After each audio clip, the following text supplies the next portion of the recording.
today on Divorce Court. I'm here today because I'm tired of Eric's cheating and his disloyalness to me. One of the frustrations I have is her not initiating sex. I don't want to initiate sex after he's done cheating and doing things that's disloyal to me. My fidelity's definitely been an issue, but it's definitely been an issue on both sides. Every time he cheats, he blames me for it. I want the judge to tell her to put the same amount of work and the same amount of effort into the relationship as I do. Divorce Court is now in session. Good day, ladies and gentlemen. I'm here today with Liquasia Freeman and Eric Rutherford. The two of you have been together for 12 years. Still can't decide whether they want to get married or not. So I'm not quite sure what's happening over there, so they've come here for my assistance. Ms. Freeman, I'm gonna start with you. I gave you a compatibility test because I was just curious. So tell me a little bit about your relationship and what the problem is. I've known Eric since I was 14 years old. We've been on and off pretty much on the last 4.5. I'm just pretty much tired of his cheating, his lying, and his excuses of cheating. Well, give me some examples of what you've caught him doing. I've been on his social media and I've seen girls commenting hard eyes under his pictures. I went through his phone where females like, oh, I love you so much. You're the best boyfriend I've ever had. Yes. Mr. Rutherford, is that occurring? Yes. In all actuality, it has been occurring. Like she said, we've known each other for a long time. I was young in the beginning, but like recently, it's just a lot of the stuff that she do. Like she's not making me feel appreciated, like not wanted, and I get that affection from other places. Okay. Do you wander a bit? Do you travel? You know what I mean? She's been there forever, and yeah, you're not happy about it. There's this good-looking woman, and whoops, is that what happening? I like to roam the halls every now and again. Yeah. It's just, like I said, it's just something I'm not getting from her. Okay. And what aren't you getting? it's just the affection, like making me feel wanted. Like for one, like her being aggressive and initiating sex is a huge thing for me. Like she just feel like she just don't want to do it. That's my opinion. Because she do it to other people. I've seen her do it to girls. You've seen her do what? I've seen her initiate sex with girls. Oh, so, but she doesn't do it with you. Right. When you initiate sex, is she responsive, or is sex and intimacy an issue altogether? She's responsive. That's the weird thing. Like, it's not like she'd deny me having sex. It's just she just won't initiate it because I guess it's something that I want her to do. Yeah, yeah. You know, I hear that a lot from guys, and I kind of think it's, we don't think we're supposed to. You know what I mean? That you guys are always willing to initiate. You do it so often anyway. So you know, I mean, just wait long enough, and here he comes. So it really, you know, and it may not be, you're taking it as a personal affront, and we're just like, well, you know, give him 10 minutes, he'll be by. So, Ms. Freeman, did you hear what he said? He's feeling unloved and unappreciated because you initiate sex with women, which is a whole nother conversation, but not with him. Do you understand what he's telling you? Yes, I do, Your Honor, but he also needs to understand that it's hard for me to initiate sex when knowing that he's out cheating and, you know, going on trips with females and doing all these different type of things that he doesn't do with me. Right. So I don't feel wanted or appreciated. Gotcha. And the question becomes, which came first, the chicken or the egg? Did he start cheating and then you recoiled, or were you not with him and you start cheating? Have you been cheating throughout there, Mr. Rutherford? When I first met her, I had a girlfriend. So and she know that. Yeah. It's not like it's something new. And she cheats also. I went through her phone and seen text messages from dudes talking about how they like how she looked bent over and all this. Like, did that happen, Ms. Freeman? Yes, it did happen. Yeah. So basically, let me ask you this. Are you guys just kind of together because you're used to being together, but you're really just doing your own thing? I kind of feel like from her side, yeah, I love her, like, with all my heart. Like, I can never see me being with somebody else in the future but her. Really? Yeah. Do you want to marry her? I do. I actually, like, had a deposit down in the ring, like, a few months ago. but I went and took the money back. Now, Mr. Rutherford, but that's a thinking man. You know what I mean? You don't just go through with things and things are Right. up. What happened right before you took the money back? What was like, uh-oh, not a good idea? What happened? Do you remember? It was just like, she was just not doing nothing. Like, it just felt like, oh, you here, you here. If you not, you not. Like, she didn't really care. So it was just... So why make a big move if she doesn't seem excited about it? Absolutely. Do you want to marry him? Yes, ma'am. Do you believe that monogamy is for you? I do, yes. Do you believe that you can remain in a if he was monogamous, you could be monogamous? There Yes. wouldn't be no traveling on your part. Nothing at all. Mr. Rutherford, do you believe that if you got all the right attention and things were cool at the crib, that you could remain faithful only unto her? Yes, I can. You really, really do? I really do. Can't. And you really want to get married? And I really want to get married. I don't believe she can. Why don't you believe she can? Somewhere in the back of my mind, I believe she like women more than she like men. Oh. Do you like women? I do. Not more than men, though. Just the same. Right. What's not wrong with it? I mean, Right. if you're bisexual, you're bisexual. That's Right. what that is. Not trying to start nothing. Some men come in here and find the bisexuality of their woman like the greatest thing ever. It is great. Do you ever get to enjoy her expansive sexual nature? Yes, we've enjoyed it on several occasions. It's just, okay, so one time she supposedly met a girl for us, but like she having sex with her without me. Right. So, how is that for us if it's just for you? If you're right, you didn't even get involved. Do you know the circumstance about which he speaks? Yes, I mean, but Your Honor, he is not deserving. So why should I go ahead and involve him in what we're doing? Why is he not deserving? Because he's still cheating. Uh-huh. He's still lying. He's still excuses. So you're cheating because he's cheating? Yes, I feel like this is what this is. Like, I feel like it's a petty game with him. Like, it's always a back and forth. Oh, she does this, I'm gonna do this. He does that, I'm gonna do this. I'm tired. It's 12 years in, and I'm ready to either let it go or we're gonna work this out together. I get that. I get where you are, and I think I got a resolution for that. But before we go to that, what I want to talk about now is her temper and why it is such a problem for you. She has this thing where I feel like she need to prioritize being with me and being with her family. On my birthday last year, she decided to go to Mexico for her cousin's birthday, which is 2 weeks after mine, instead of doing what I wanted to do for my birthday.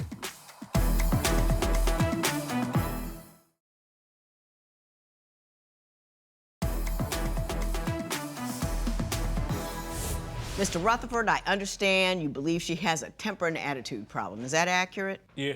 Give me examples or tell me what's happening that causes you so much concern. It's more like a passive-aggressive thing. Like, she do stuff initially, like, just knowing that it's gonna make me upset. For instance, she has this thing where I feel like she need to prioritize being with me and being with her family. On my birthday last year, she decided to go to Mexico for her cousin's birthday, which is 2 weeks after mine, instead of doing what I wanted to do for my birthday. Okay, gotcha. Ms. Freeman, your response to that? It's accurate. I did choose to go with my family, and that's because I gave him money and he went and gambled the money away for his birthday. So I didn't have enough to do both already, because I already gave you the money, you gambled it away, we weren't able to do what we wanted to do, and I already had put down on this trip. It was on somebody's credit card. I couldn't just be like, oh no, I'm not going because of my boyfriend's birthday. But you said you didn't want to go. I did want to go. You said, But Ms. Freeman, let me ask you this. Yes. His birthday is on the same day every year. Yes, it is. Every year. It is. So why would you schedule a trip on a day you know it's his birthday? It was 2 weeks. It was 2 weeks after, Your Honor. It was his birthday is the 6th. Her birthday is the 24th. we were supposed to go to Atlantic City, and I gave him the money that I was using for us to go to Atlantic City so that he can gamble with it and get more money or whatever that he was going to do. And he decided to go ahead and he lost the money. So that part of the money for his trip was gone. I got you. Let me ask you this. What happened with the argument at the club and the $60? I want to know about that. The $60, I borrowed it from him maybe about 3 weeks prior before he even got to the club. It was his friend's birthday, and I asked him that day, oh, what are you doing? He's like, oh, I'm going here for my friend's birthday. I said, oh, okay, cool. I wasn't really in the mood to go. I wasn't. So my cousin called me and said, oh, what are you doing today? I said, nothing. She said, oh, we're going to this spot. I said, oh, okay, that's cool. I said, well, I don't want to go. She's like, come on, see what Eric is doing. Y'all can come or whatever. I said, I really, really don't want to go. And she's like, come on, just see what he's doing. So I said, all right, let me just ask him. I said, Eric, what are you doing today? I mean, can I go with you? He's like, no, you can't go with me. I said, okay, fine. So my other cousin called me and said she was leaving. So I went with her, and we went together. And when I got back to my house, he's like, I just want to get all my stuff out of your house. And I said, okay, fine, come and get it. He said, oh, and I want my $60 back. I said, well, you got to take that L because I don't have $60. Okay.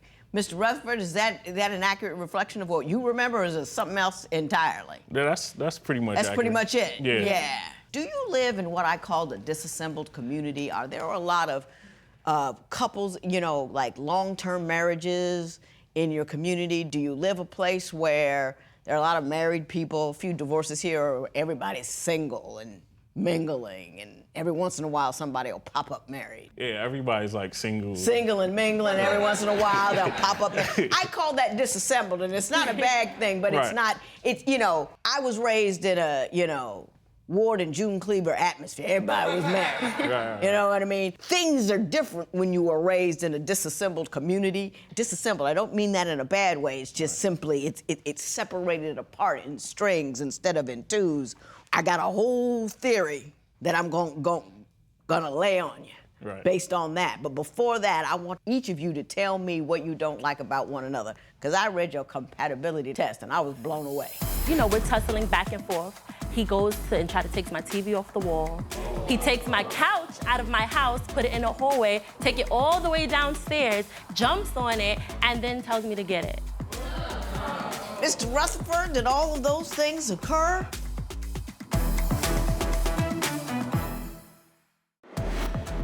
Do you feel a connection with the person you lost your virginity to? Tell us what you think at facebook.com/Divorce Court. Divorce Court will be right back.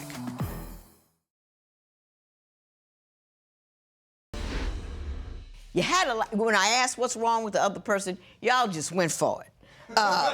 He doesn't express himself with me. He doesn't make me feel wanted. He's cheating. He's lying. He wants me to get over things and with the things that he wants. I'm selfish and spoiled. I'm insecure, trust issue, discouraged, lack of ambition, assertion, hypocrisy, lack of management, lies. I tend to think too logical.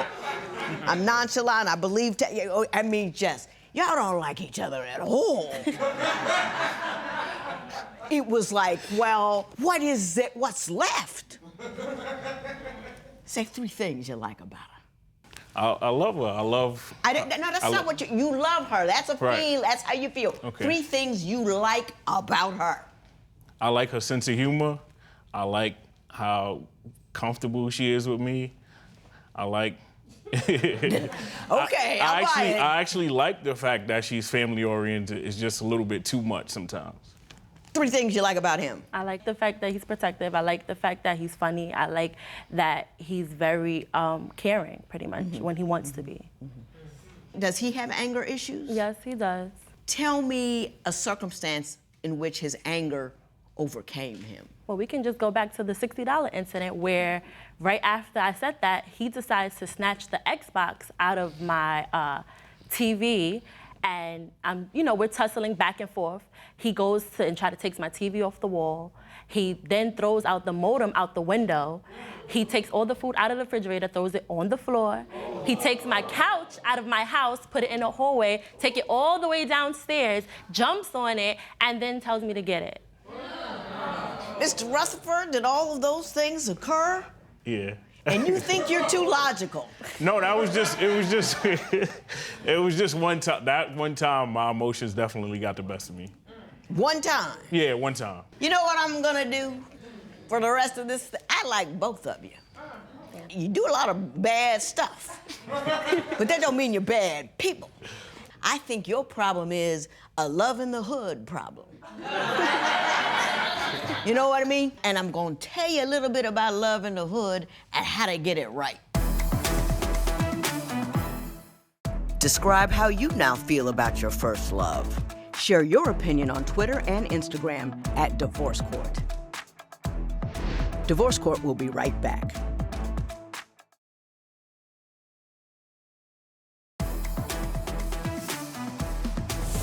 You have the misfortune of being born in an age where you have, remember how celebrities always used to get divorced, and it's because it's high pressure, because everybody's looking at them.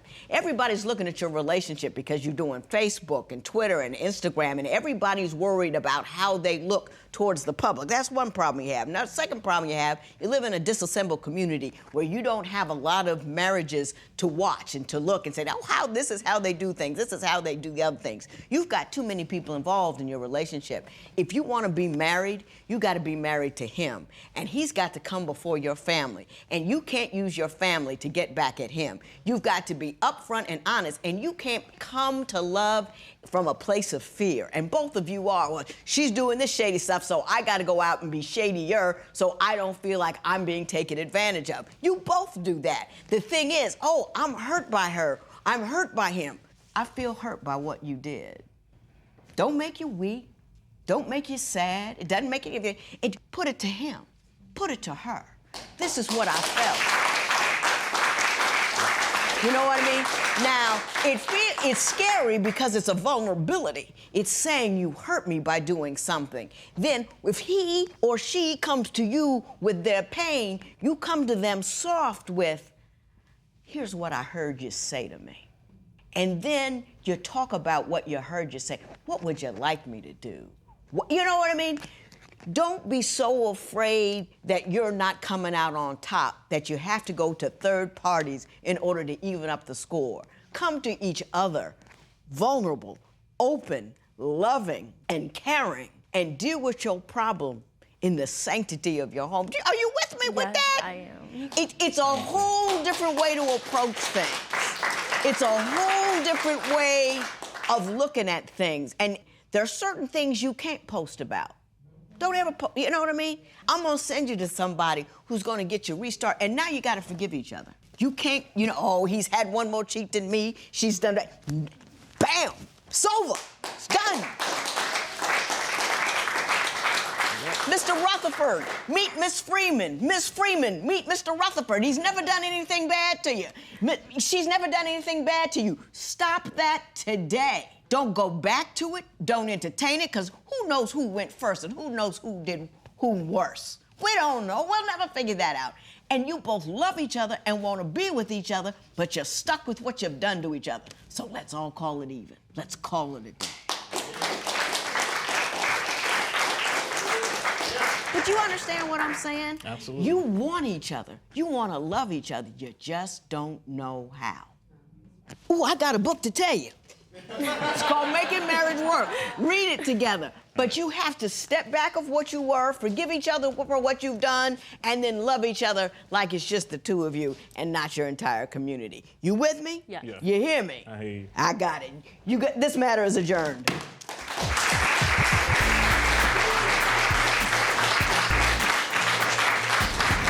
The judge said to put the past behind us, and that's what I'm gonna do. I'm gonna put it behind us. I'm gonna, put my family last and try to put him first. I just feel like the judge definitely hit on point everything that we've been going through, and we're gonna definitely try to read the book, get some counseling, and try to figure it out.